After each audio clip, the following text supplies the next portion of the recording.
Everybody, and thank you for joining the first part of our 9-part series on SEO. Today's session will be an overview of SEO to set the foundation for that deep dive that will come in later sessions. Here's a list that we'll be running over in the coming months. I'll try and keep them informative and short, but also highlight some free tools as we go. So, an introduction to SEO. These are some of the topics that we will be covering today. My presentation will last for about 15 minutes with time at the end for any questions. So what is SEO? SEO stands for Search Engine Optimization, and it's basically how people find websites on search engines like Google. SEMrush, a leading SEO agency, states that SEO is the art and science of persuading search engines such as Google, Bing, and Yahoo to recommend your content to their users as the best solution to their problem. This means that the better we can communicate what our content is about and that it provides value or a solution, the more likely search engines like Google will offer Student Minds websites to their users. People often forget that Google is a business and all businesses want to keep offering better and better service to their customers. In this case, people that search for things online. Remembering that excellent customer service and providing a solution to a customer's problem will result in higher retention of customers. So Google always has that in the back of its mind. Google wants to ensure that when it recommends a website to its customers, that it's providing the best recommendation it can. Just in the same way you wouldn't want to recommend a restaurant to a friend and then the food not meet expectations. Your friend may not trust your opinion in the future. Google works in a similar way. So why is SEO important? Well, why should we bother? We've got a fantastic comms team. They funnel hundreds, if not thousands of users to our digital platforms every month. Brilliant. Well, 68% of all website activity begins with a search engine. And 61% of experts believe that SEO and organic traffic generates more leads than any other marketing initiative. And this is from Intergrow, a online forum. Good SEO will allow organizations to have wider reach, greater impact, and increased revenue through its services. Having an online product like Student Space means that every day is a battle to get to that first page of Google. According to Moz, an SEO specialist, the first page of Google captures 71% of search traffic, and that was in 2014. It's now been reported that numbers are as high as 92% in recent years. Second page results are getting an abysmal 6% of all website clicks, so we need to get to that first page. So we know we want to get to the top spot on a search engine results page, or SERP. Because this means more organic traffic visiting our platforms and more students we can reach to provide support or signpost. It's starting to sound like SEO is an ongoing process, and you'd be right in thinking that. And I can see you thinking, Simon, it's starting to sound like a lot of extra work. Well, luckily, the organization is already doing a lot of the things that we need to do. And over the next few workshops, we'll hopefully teach you some new skills or minor tweaks that we can make in optimizing content that can have a big impact on our SEO score. Remember, we're not trying to reinvent the wheel here.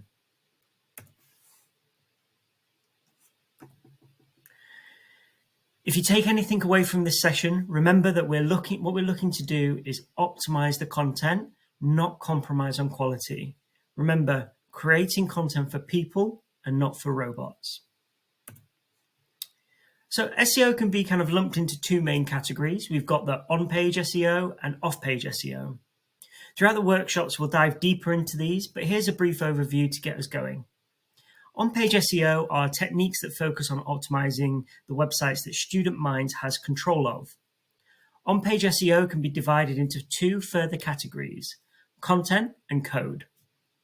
Content is the words or the images that appear on the website, and code is how the website is built and structured. So these two are playing off at all times. The fundamentals of content revolve around keywords. Keywords, sometimes referred to as key phrases, are words or phrases people are searching for on Google. So have you ever tried to search for a term on Google and it dropped down a list like we've got here as an example of similar things related to what you're typing? Well, these are keywords. And sometimes this can be a good place to search for keywords, doing it in this way too. Here is a screenshot from Student Space Analytics looking at keyword growth over time. What the data is telling us here is that our keywords are growing in a positive way over time. The data is also telling us that this type of traffic growth in paid ads would cost the organization about 1.3K. Student Space also ranks 4th, as you can see on the top organic keywords on Google for the search term support services. So a big pat on the back to the Student Space team and all involved for creating such well-written content. Success in SEO is often measured by how often and how high a website ranks with keywords associated to your site. Hearing all of this, I'm sure you're thinking, wow, Simon, some fancy words. I'd love an example. Well, I'm glad you asked, because here we go. A charity called Bloodwise, a UK leading specialist in blood cancer, Bloodwise wanted to increase its brand reach and awareness of a variety of blood cancers. They also wanted to better communicate the support they provide and also their new rebrand to their users. Additionally, Bloodwise wanted to increase its online donations and signups for fundraising and sporting events. So as you can see from this example, it's really important to set objectives before approaching SEO.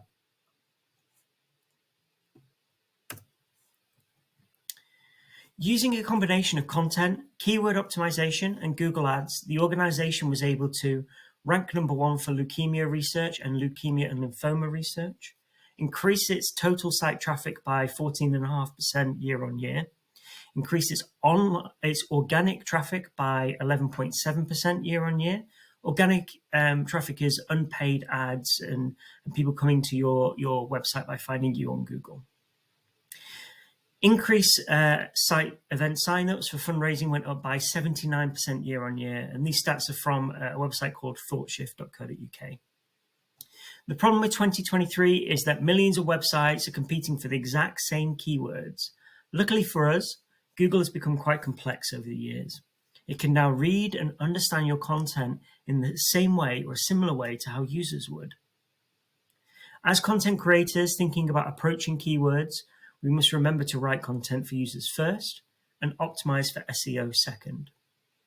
We can still use techniques like finding keywords that users are searching for and using this to form the basis of what content that we write. Or alternatively, we can write the content and tweak the wording to include natural instances of our key phrases or keywords. But always remembering that the quality of the content must never suffer and keywords should only add value to it. Here is a natural example of the keywords used in one of the Student Mind's psychoeducational content, second term blues. We can see that it appears both in the titles, but also in the body of the text, and it's distributed quite evenly throughout the content. It doesn't appear too often, but just enough. Google determines the quality of the content by using something called an EAT principle. EAT stands for expertise, authoritativeness, and trustworthiness. To determine Student Mind's EAT ranking, Google analyzes our platforms and compares it to millions of other sites. The good news is that we are already demonstrating and doing this work by the ongoing improvements and also the quality, improving that user experience and user journeys on our platforms. Here are some examples what the organization is already doing that demonstrate EAT. So our articles are informative. We've got blog posts, easy to understand landing pages. The website is easy to navigate.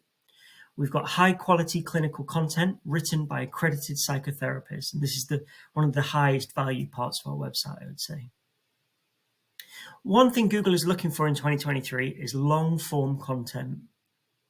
This allows users to spend time and read deeply into a subject. It's recommended that articles are around kind of 600 plus words, and this gives readers enough words to have a deeper understanding of a topic.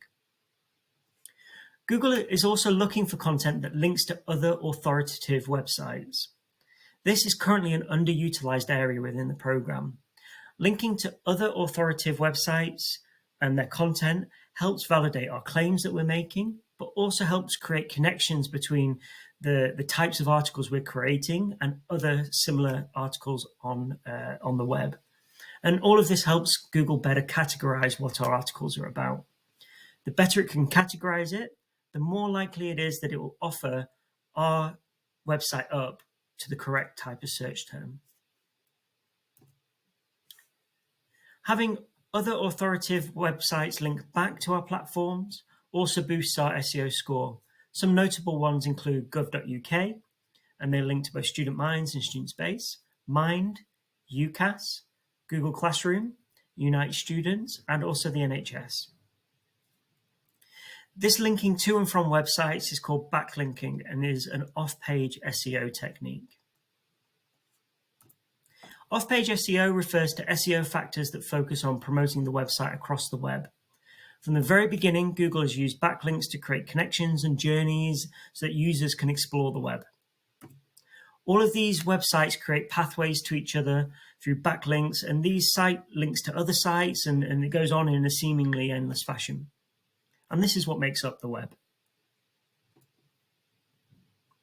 So who is responsible for SEO? Well, as you can see from our presentation so far, we all are.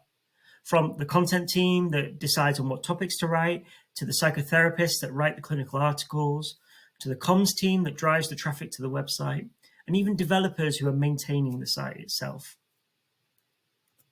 Consciously or not, we've all been doing our little part to boost the SEO score of Student Minds online platforms. This series of workshops will dive deeper into the SEO areas so that we can better optimize our content and platforms for SEO without compromising on quality. The techniques you'll learn are universal, and they can be applied to most website builders such as WordPress, Craft, and even Weebly. So just quickly want to touch on readability. Looking at the quality of the content the team is producing, I just want to skim over this really because a lot of it is already happening, but it's good to just quickly review so it's fresh in our minds. Readability measures how easy or how hard it is to understand text. Your text should be readable so users can understand your thoughts and your ideas, and highly readable content also increases user engagement and decreases misinterpretation. Multiple writing elements contribute to readability. It's good SEO practice to write content to be understood by users aged 13 to 14. I recognize that there may be situations where content may not be able to meet this all the time, but it's a good general approach to take. Remembering you're not dumbing down, you're opening up. And this is a quote from Joost, an SEO expert. So there are 8 main areas for readability. Transition words, and these are words that tie your content together, like most importantly, because, therefore, or besides that.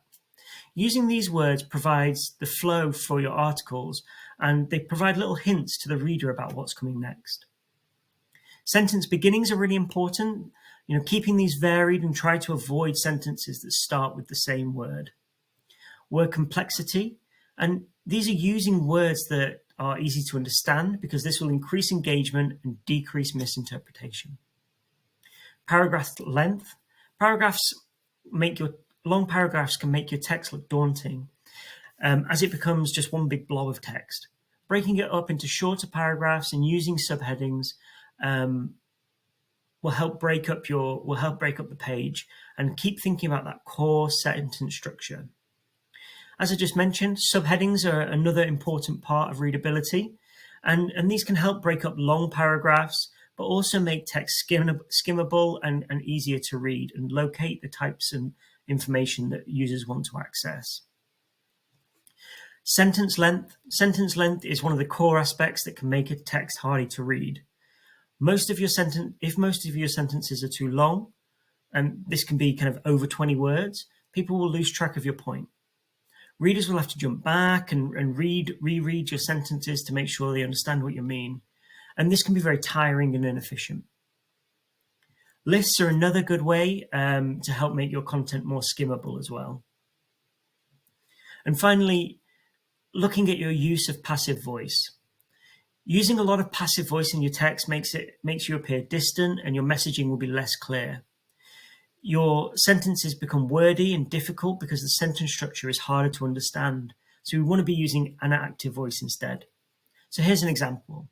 My first trip abroad is one I will always remember. This is passive voice.